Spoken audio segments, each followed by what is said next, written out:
welcome back. We are back to regular programming.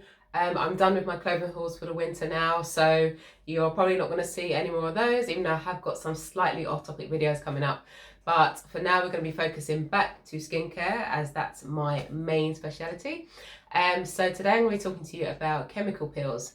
Now, one of the reasons that I actually love the winter, apart from the fact that I'm so much more productive in the winter, I just find that in the summer, everybody's just so chilled and laid back and everyone just wants to have fun. Whereas in the winter, you get to really sort of like knuckle down. And my skincare routine is one of those areas that I really like to knuckle down with. You've got more time, you know, you're sort of like spending more time at home.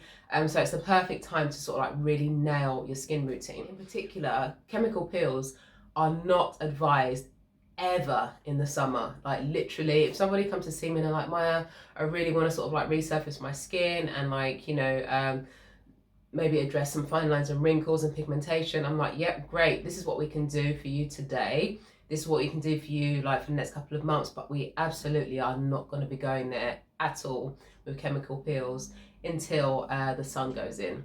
So yay for November.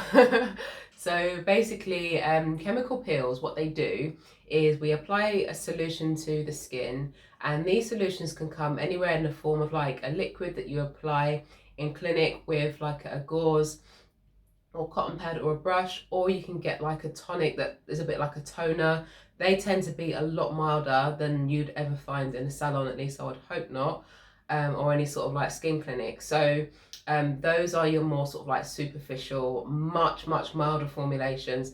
They'll come in the form of a toner and you can actually apply those every day. So absolutely the best peels that you can get, the most effective, the deepest, the ones that are going to give you the biggest result are definitely ones that you can do in clinic. But there are lots of options that you can do at home. So today I just wanted to take you through a couple of the main peels and the main ingredients so that you've got a good idea which one to use and which is the best one for your skin type. Okay, so I'm going to start off with the master. It's the glycolic.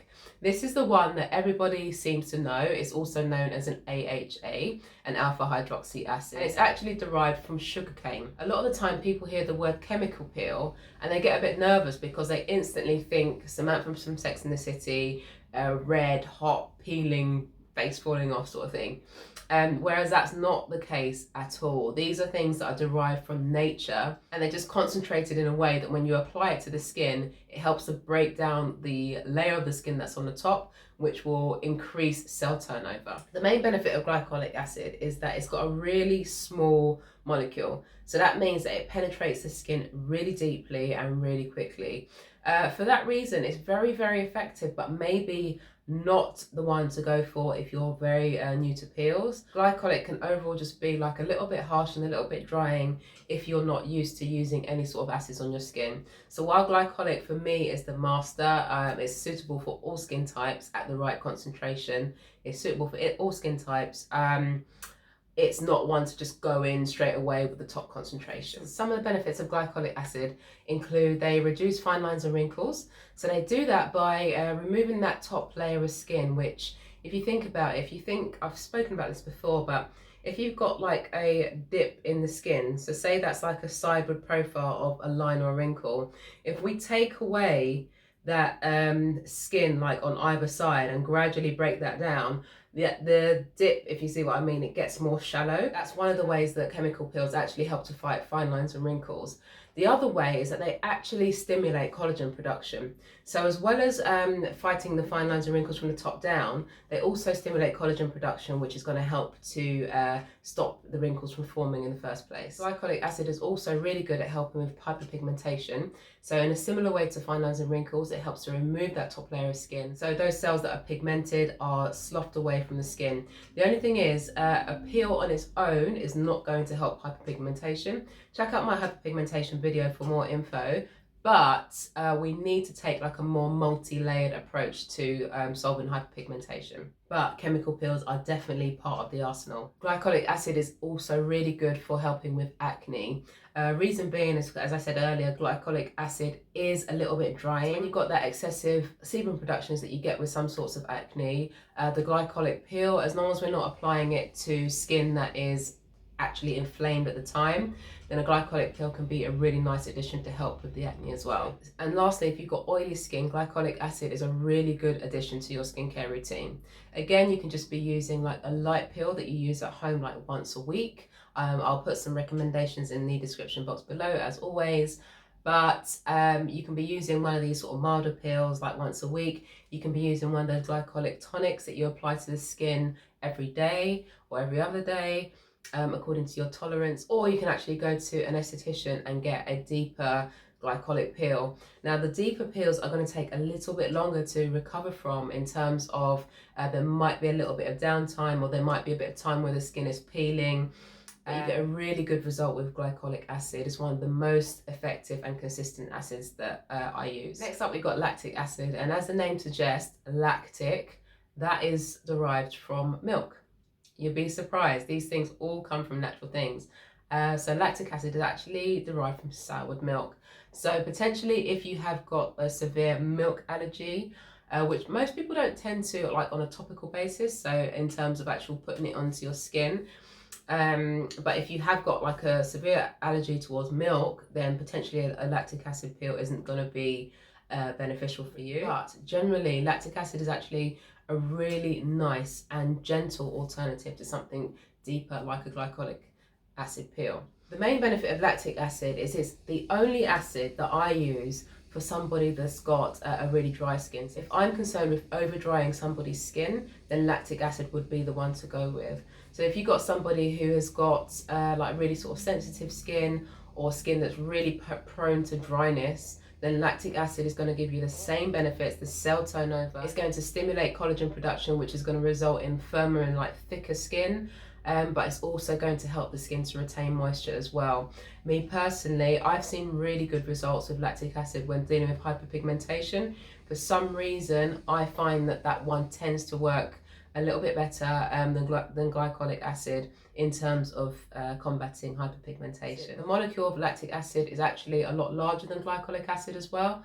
So if somebody is new to chemical peels, or if they've got like a more sensitized skin, they tend to feel things a lot more, then lactic acid is just not going to penetrate as deeply. So you can get away with using it at a higher concentration. You can get away with using it more often as well, without the same sort of risk of irritation that you might get with a glycolic acid. Next up, we've got salicylic acid. This is one that I've spoken about really recently in my acne video, and the main benefit of salicylic acid is that it's really good at unclogging the pores. It's the only oil soluble acid that I'm going to speak about today, which means that it can actually get inside the pores and clear out the oil that you might find if you've got like whiteheads or blackheads. So if you're suffering from like a load of blackheads around the nose, or if the skin's just sort of like quite oily and looking a little bit thick with like visible pores, then salicylic acid is a really nice one to not only exfoliate the skin, but to really clarify and refine the skin as well. And just because it's oil-based, people tend to think that you can use it a little bit more often, but just like with any other acid, you want to start low and go slow. Salicylic acid is derived from willow bark, and it's one of the family of salicylates. So if you have got any allergy to any sort of like salicylates, like aspirin, then maybe salicylic acid could cause a reaction. But me personally, in clinic, I've seen it used on loads and loads of people with very low risk of irritation. The best way to go about seeing if you have got any sort of like allergy to any of these acids, just like anything else, patch test. Little bit behind your ear or in any other sort of like inconspicuous place, but try and keep it somewhere near the face, since that's where you're going to be using it. 24 to 48 hours, see if you get any reaction, and then go from there. Next up, we've got mandelic acid. Now, mandelic acid is derived from almonds. It's an alpha hydroxy acid as well, so it's the same sort of family as lactic acid and glycolic acid. However, in terms of how suitable it is for sensitive skin, mandelic acid is one of the least irritating acids. So like lactic acid and mandelic acid probably are about the same in terms of irritation.